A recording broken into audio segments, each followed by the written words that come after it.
It has been a minute, but we're back. Thank you for checking out today's video. Trying to do a couple things. We've been fairly busy. We got this order again that we've gotten before where we do the fronts and the sleeves on them. So we've done polos, long sleeve shirts, the champion jackets.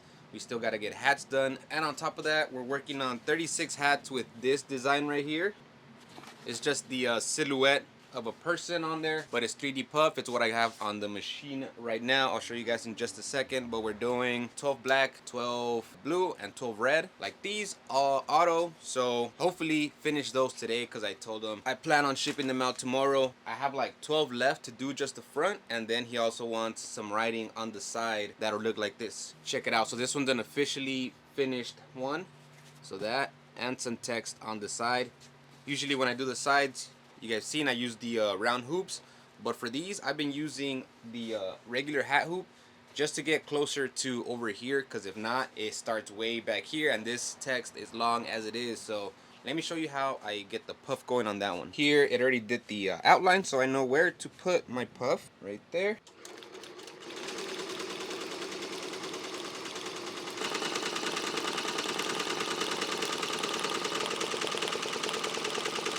Here it is.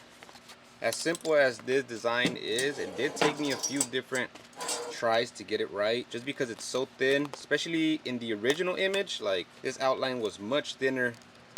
Then it has these little details in there as well that I had to change up, you know, the density, space it apart, make them bigger than the original logo, but it came out pretty clean at the end. Also, sorry about the fan noise. It is unbearably hot in here without it, so it is what it is. Alright, so for the side, I re-hoop it, because I do have to hoop with the hat tilted a little bit off to the side here, or else the machine won't extend that far when I'm trying to position it on this side of the hat. And the biggest thing here is just trying to get this line as straight as possible.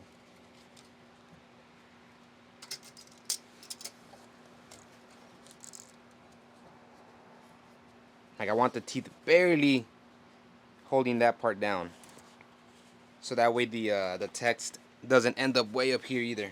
See, it's kind of loose and it's also kind of bunched up, so the presser foot could hit that, cause some issues. So let me bring that down a little bit more. Let's see.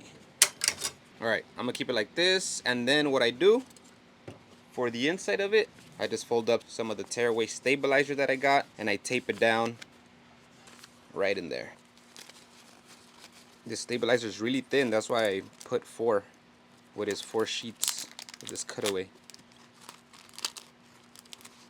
It's been coming out great so far, so there it is. You see, so they all have white text. They're all white text, which is the good thing. Start in the last position. This time I hooped it a little bit too much to the side, so I gotta bring that back. Let's do the trace. See, that goes way back there to the part that's kind of folded back here. Alright, I'm gonna have to keep an eye on it, because back here is a little wonky.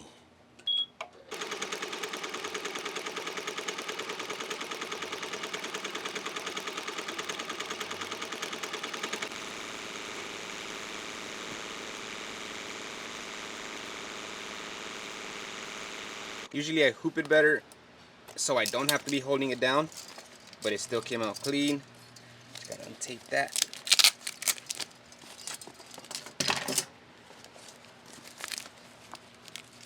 Gotta save the tape. Check it out.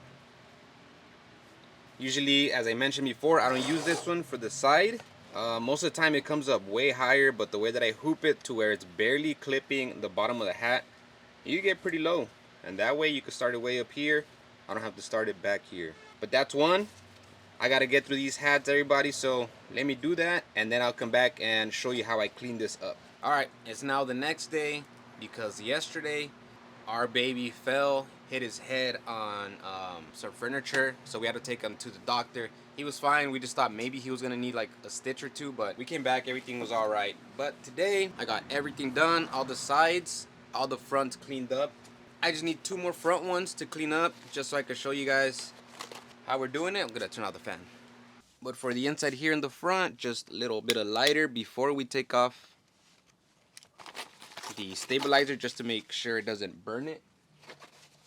We got the inside of it. It is a total of 4 sheets, so I take off either 2 or 1 at a time. And then this stabilizer leaves it really like fuzzy, so the lighter is pretty much just to take all that away.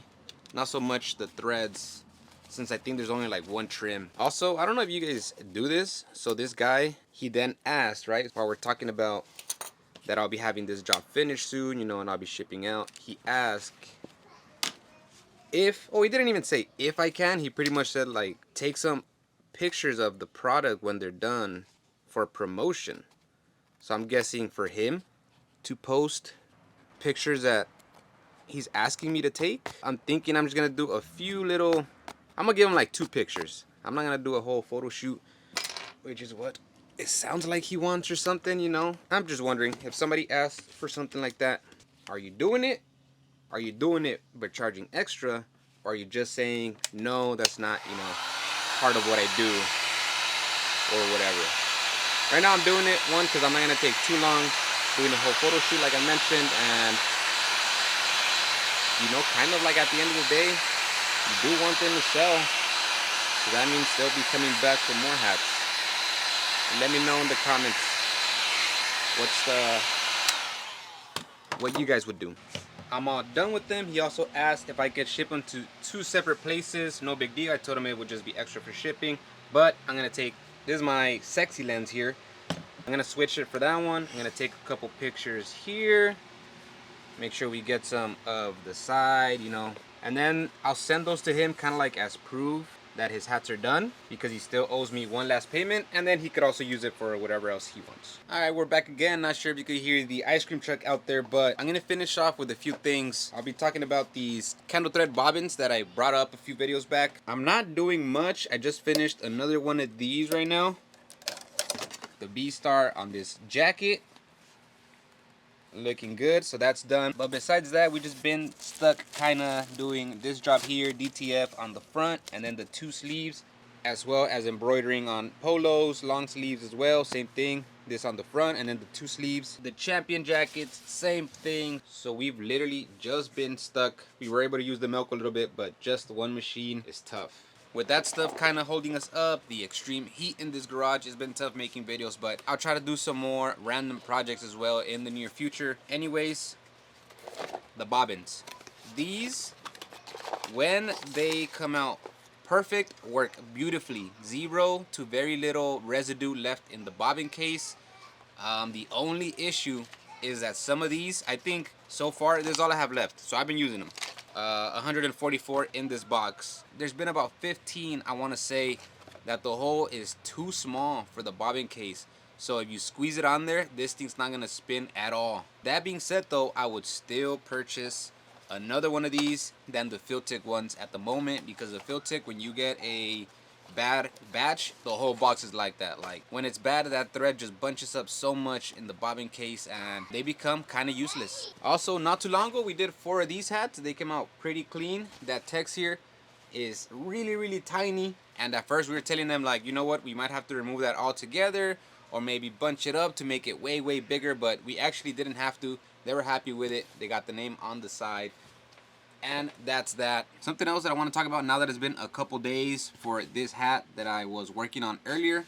I shipped those out and I did 36 of those hats, the front puff with the side lettering. And after I shipped them out, got him his tracking numbers and all that, everything was cool. And then he was thinking about getting 12 dozens. So 144 hats, 144 beanies as well.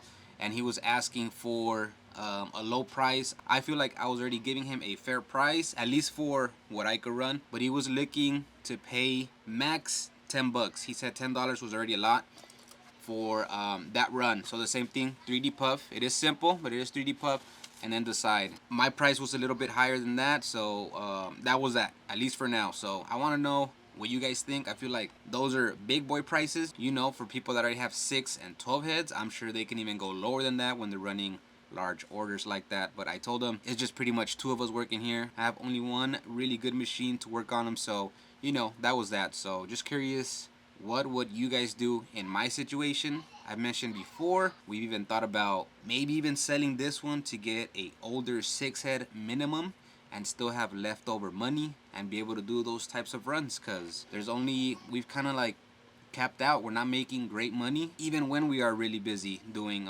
like, let's say these shirts that I just mentioned, those hats, those were 2 good profit jobs, but overall it's been like 2 weeks that it's tough to get into anything else. So I don't know, we got to make a move, because honestly, just with one machine and the Melco that we kind of use here and there is not working out for the long run. But for now, I'm getting back to work. That hat with J Customs on it, we're doing that on polos now, so that's probably what I'm going to be doing next. And that's it. Short one today. Hope everybody is doing well. Appreciate you for watching. Stay tuned for the next one. I'm out. Deuces.